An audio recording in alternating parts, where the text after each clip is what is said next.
Fixing কিংবা নিয়মভঙ্গের দায়ে নয়, টানা ২ মৌসুম নিলামে সুযোগ পেয়েও নাম প্রত্যাহার করে নেওয়ায় ২ বছরের জন্য আইপিএল থেকে নিষিদ্ধ হলেন ইংলিশ তারকা cricketer Harry Brook. Indian cricket board নতুন এই নিয়ম করার পর ব্রুকই প্রথম ক্রিকেটার যিনি নিষিদ্ধ হলেন। ২০২৫ আইপিএলের জন্য ব্রুককে ৬,২৫,০০,০০০ রুপিতে দলে ভিড়িয়েছিল দিল্লি ক্যাপিটালস। গত রবিবার ২৬ বছর বয়সী এই ইংলিশ ব্যাটার জানিয়ে দেন ব্যক্তিগত কারণে তিনি নামবেন না আসন্ন আইপিএলের মঞ্চে। ২০২৪ আইপিএলে দিল্লি তাকে দলে ভিড়িয়েছিল ৪ কোটি রুপিতে, কিন্তু দাদির মৃত্যু শোকে কাতর ব্রুক সেবার খেলেননি। এবার আন্তর্জাতিক ক্রিকেটে মনোযোগ দিতে চেয়ে ক্রিকেট বিশ্বের সবচেয়ে আকর্ষণীয় লিগে নেই হ্যারি ব্রুক। চ্যাম্পিয়ন্স ট্রফিতে ভরাডুবির পর ইংল্যান্ডের সাদা বলের নেতৃত্ব ছেড়ে দিয়েছেন জস বাটলার। নতুন অধিনায়ক হওয়ার দৌড়ে তাই শক্ত অবস্থানে আছেন ব্রুক।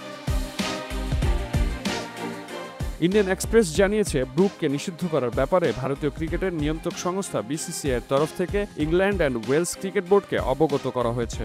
প্রতিভাবান ব্রুক আইপিএলের একটি আসরে মাঠে নেমেছেন। ২০২৩ আইপিএলের আসরে সানরাইজার্স হায়দ্রাবাদের হয়ে তিনি ৫৫ বলে সেঞ্চুরি করেছিলেন কলকাতা নাইট রাইডার্সের বিপক্ষে। তবে সেঞ্চুরির বাইরে ব্যর্থ হয়ে মৌসুম শেষ করেন ১১ ম্যাচে মোট ১৯০ রান নিয়ে।